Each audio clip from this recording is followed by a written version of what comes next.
My father sued my sister for my mom's house.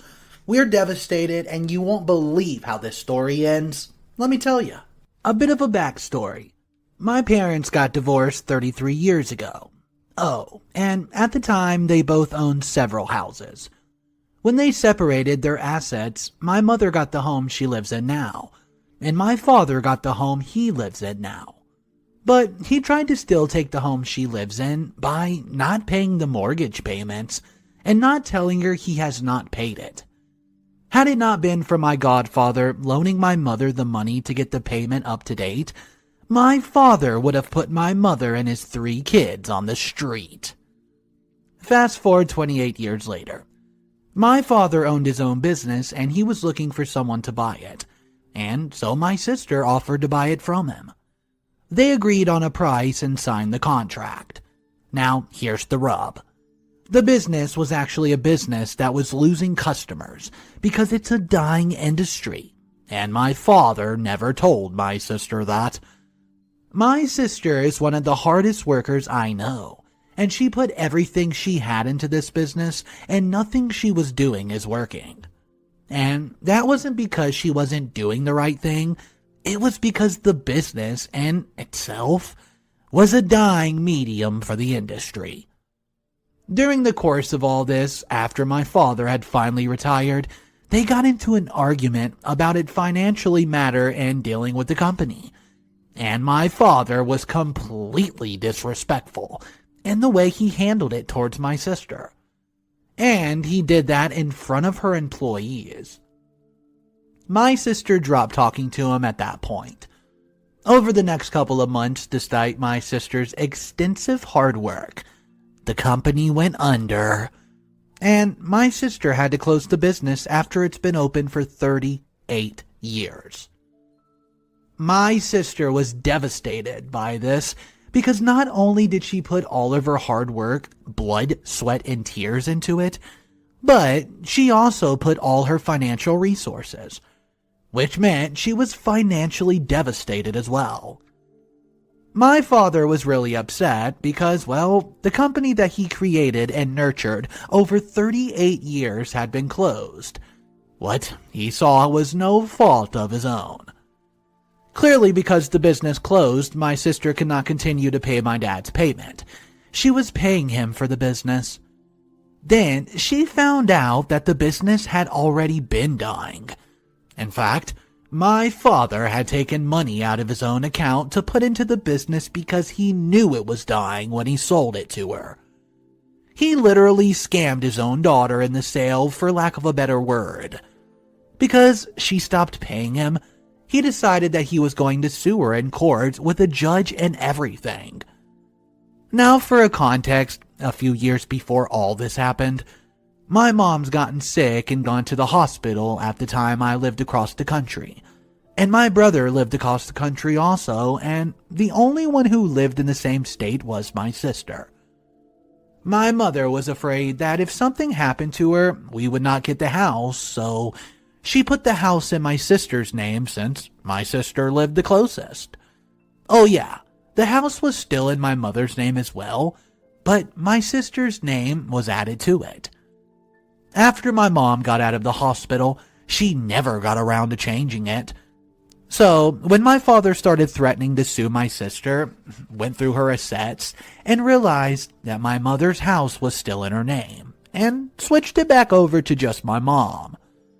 In our state, however, we have a law that if you think someone fraudulently switches an asset out of their name in order to avoid being sued for it, you can sue them for that asset still, and it's up for them to prove it's not fraudulent. So, when my father decided to sue my sister, he added my mother's house on the lawsuit as one of the things he wanted. He did not sue my sister for the house that she owns in her name, with her husband in a whole nother city. He sued her for a house she wasn't living in over 25 years, and a house that she's not put any money into ever in her life. Now, when he first filed the suit, I thought he was just trying to force my sister to talk to him. Because, well, I could not imagine any parent, let alone my parents, actually suing their child. But he actually went through with it. He initially told me that he was suing for my mother's house because the lawyer told him he had to sue for all her assets. And since my mother's house had been in her name, he had to sue for that as well as her house. But then I found out he wasn't suing her for her house. He was suing her only for my mother's house. He's still mad that he did not get my mother's house 33 years ago when they got a divorce. So mad that he lost it in the case, he decided to go after her house the first chance he got. And this was it, 33 years later. The even more messed up thing is, when I found out he was going after my mother's house, I myself told him this. If you go through with this lawsuit and you win my mother's house and you take her house away from her, I will never forgive you and I will never talk to you again. You will lose me and you will lose all meaning of your grandchild. Your only grandchild, so you need to think about whether or not this is worth it to you. And guess what? He still went through with it. He still went through with it, knowing that he would not only lose my sister, but me as well. He filed this lawsuit 5 years ago, and they just got through going to court. So for the last 5 years, he's forced his daughter, his princess, his baby girl, to suffer under the weight of knowing that her father, A, screwed her over, B, was putting money back before her, and C, apparently felt no real remorse or sadness hurting his own child. Emotionally, mentally, and financially. The worst part is, he did not just teach her that, he taught all 3 of his kids in this one act. He did all this because he thinks that even though he gets everything in the divorce, with the exception of primary custody of kids and that one house, that he's entitled to take my mom's home after 33 years of her living there, putting all her time and energy into making it a home for us kids, and putting her own money into improving it, and her paying off the mortgage on her own as a single mother, while raising 3 teenage children on what would be considered poverty wages today. He hasn't put a dime into that property since 1988, and yet he somehow feels he's entitled to take it away, without even caring about the damage it would do to his own children. And you know how some people have some idea in their head that it's okay to mistreat your kid if they're not your biological kids, like stepchild or foster child or an adoptive child. Which I think is disgusting in its own right, but there are people out there who actually believe that. So for those out there who actually believe that it's okay to mistreat your child if they're not bio child, I say this. It's not like we're like his stepchildren or foster children or children he adopted, or any other random crazy excuse that some people could justify. We were his biological flesh and blood, and there's no denying it, well, because we look very similar to him and his family. I just can't stop thinking what kind of sick duck sues their own child. Okay, here's an update. A lot of people here have said that my sister needed to do her due diligence in examining the business. My sister did examine all the business records for the last 10 years, and she had a lawyer go over the contract with a fine-tooth comb.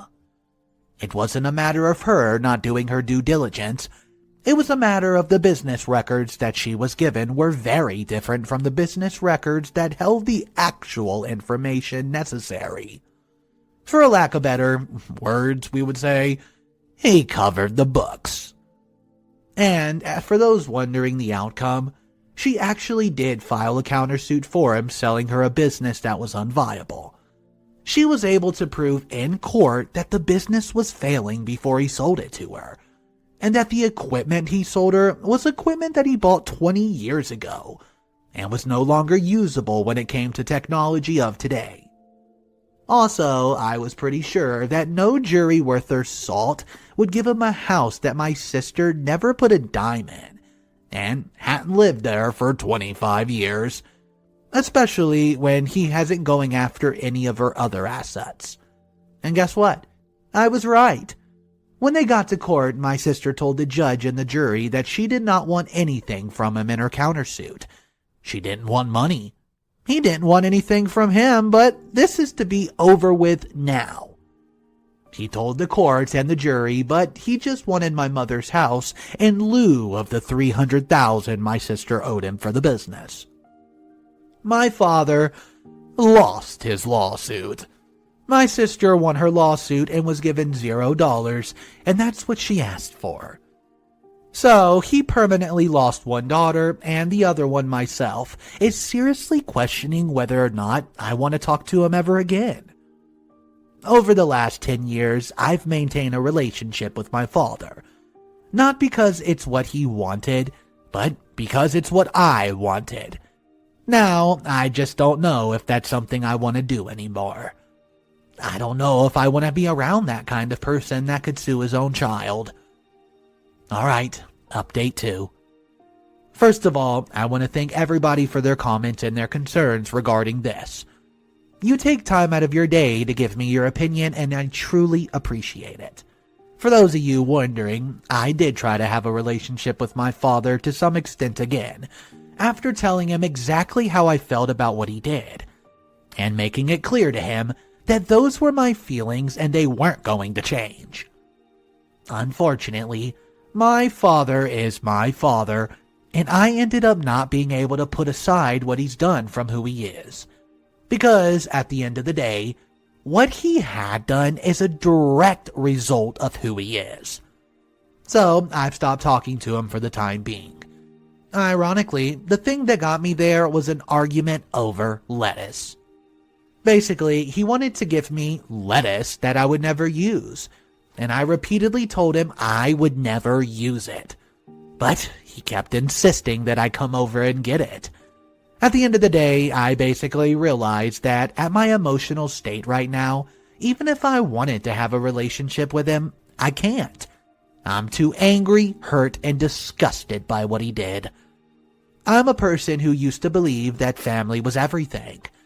I don't anymore because of his actions, and that is devastating to me, so I just believe that right now, I'm better off not talking to him.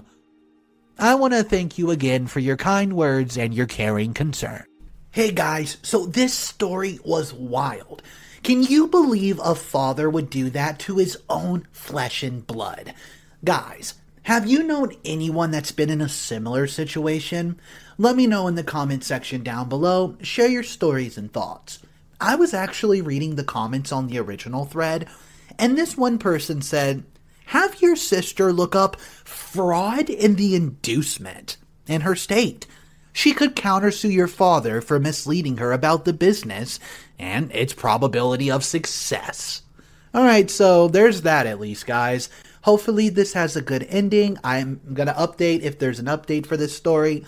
Our final story of the day, though, is called, Wait, you are our guide? But you're a girl.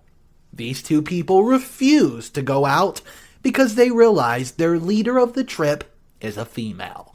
If you're new to the channel, smash that subscribe button, smash that like button, and let's jump into story number 2. I'm a freelance hiking and snowmobile guide on the island of Svalbard, Norwegian Arctic, and have to deal with all sorts of people on a day-to-day basis. I'm not super sure if this guy still qualifies as an entitled dad, since his son must have been at least 40.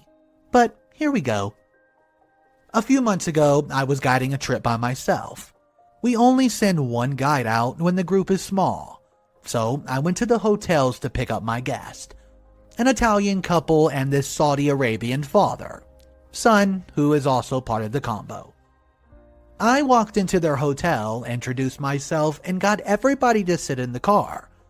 When entitled dad opened the passenger seat door, sat down and looked at me confused. Oh, sorry, this is your seat, right? No, you can sit there if you want. It's easier to drive from this other side anyways.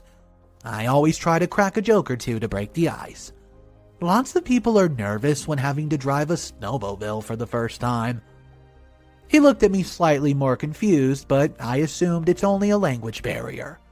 Brought them back to headquarters and gave them a full safety briefing and overview on a map on where we'd be going. After that, I got them dressed and told them to wait outside, because our suits are made to keep you warm at -30 Celsius. So, inside a building, you quickly start to melt.